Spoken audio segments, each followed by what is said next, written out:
সরাসরি জান্নাত থেকে আগত এমন 4টি নদী আছে এই পৃথিবীতেই, যেই নদী 4টি নিয়ে আধুনিক বিজ্ঞানীরা নিগূঢ় গবেষণা করেও এর কোনো কুলকিনারা পাননি। বরং আল কোরআনে এই বিষয়টি স্পষ্টভাবে উল্লেখ করা আছে যে বিষয়টি আধুনিক বিজ্ঞানীরা আল কোরআন পড়ার মাধ্যমে আবিষ্কার করতে পেরেছে। সুবহানাল্লাহ। এবং এই 4টি নদী এবং তার গুণাগুণ সম্পর্কে গবেষণা করে আধুনিক বিজ্ঞানীরা বর্তমানে যে সকল তথ্য দিচ্ছে তা দেখেও হতবাক অমুসলিম বিশেষজ্ঞরা, যেগুলো জানলে অবাক হবেন আপনিও। এমনকি মজার বিষয় এটাই যে এমনও হতে পারে এই জান্নাত থেকে আগত নদীর কোনো একটি শাখা হয়তো আপনার বাড়ির পাশ দিয়েও বয়ে গেছে, কিন্তু আপনি তা কখনোই জানেন না। তো চলুন জেনে আসা যাক সেই 4টি নদী সম্পর্কে, যেগুলো সরাসরি জান্নাত থেকে আগত হয়েছে এই পৃথিবীর ভূমিতে। তবে আপনাদের মধ্যে যারা আগে থেকে এই 4টি নদী সম্পর্কে অবগত ছিলেন তারা অবশ্যই কমেন্টে জানাবেন, এবং যারা জানেন না তারা জান্নাতের এই নিয়ামত সম্পর্কে জানতে পেরে অবশ্যই কমেন্টে আলহামদুলিল্লাহ লিখে যাবেন, এবং এই ভিডিওটি শেয়ার করে আপনার জন্য সকল মুসলিম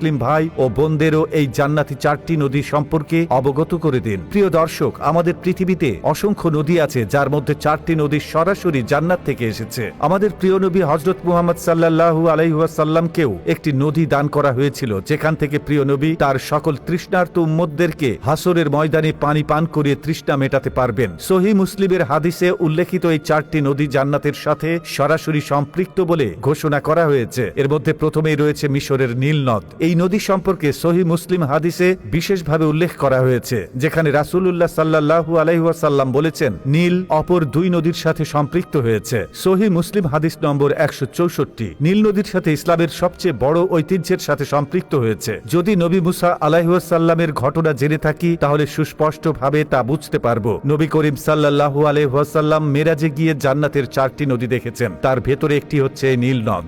2 নম্বরে রয়েছে তুরস্কের জাইহান নদী। বিভিন্ন হাদিসে তুরস্কের এই জয়হান নদীকে জান্নাতি নদী বলে উল্লেখ করা হয়েছে। এই নদী পূর্ব তারাস পর্বতমালার নরহাত পর্বত থেকে উৎপন্ন হয়ে প্রায় 500 কিলোমিটার প্রবাহিত হয়ে ভূমধ্য সাগরে গিয়ে মিশেছে। 3 নম্বরে রয়েছে তুরস্কের সিহান নদী। সিহান নদী, যার সিরাস নামেও বেশ পরিচিত, এটি সিলিশিয়া অঞ্চলের সবচেয়ে দীর্ঘতম একটি নদী। আমাদের প্রিয় নবী হযরত মুহাম্মদ সাল্লাল্লাহু আলাইহি ওয়াসাল্লাম এই নদী দুটি সম্পর্কে বলেছেন সিহান ও জাইহান। ইরাকের ফোরাত ও মিশরের নীল নদ, প্রত্যেকটি নদী জান্নাতের নদ নদী সমূহের অন্যতম। সহিহ মুসলিম হাদিস 1839। এই সিহান নদী উক্ত অঞ্চলের বিদ্যুৎ ও কৃষিকাজে বহুল ব্যবহৃত হয়। 4 নম্বরে রয়েছে ফোরাত নদী। রাসূলুল্লাহ সাল্লাল্লাহু আলাইহি ওয়াসাল্লাম 1400 বছর আগে এই ফোরাত নদী সম্পর্কে ভবিষ্যৎবাণী করেছিলেন যে এমন একটি সময় আসবে যখন ফোরাত নদী খাঁটি সোনার একটি পাহাড় উন্মোচন করবে। এই সোনার পাহাড় নিয়ে মানুষ সংঘর্ষে লিপ্ত হবে। নবী করিম সাল্লাল্লাহু আলাইহি ওয়াসাল্লাম এই ফোরাত নদী সম্পর্কে আরো বলেছিলেন, এই ফোরাত নদী তার ভেতর থেকে যতক্ষণ পর্যন্ত না সোনার পাহাড় উন্মোচন করবে ততক্ষণ পর্যন্ত কিয়ামত সংগঠিত হবে না। এই সোনা উত্তোলন নিয়ে মানুষের মধ্যে সংঘর্ষ হবে এবং 100 জনের মধ্যে 99 জনই নিহত হবে।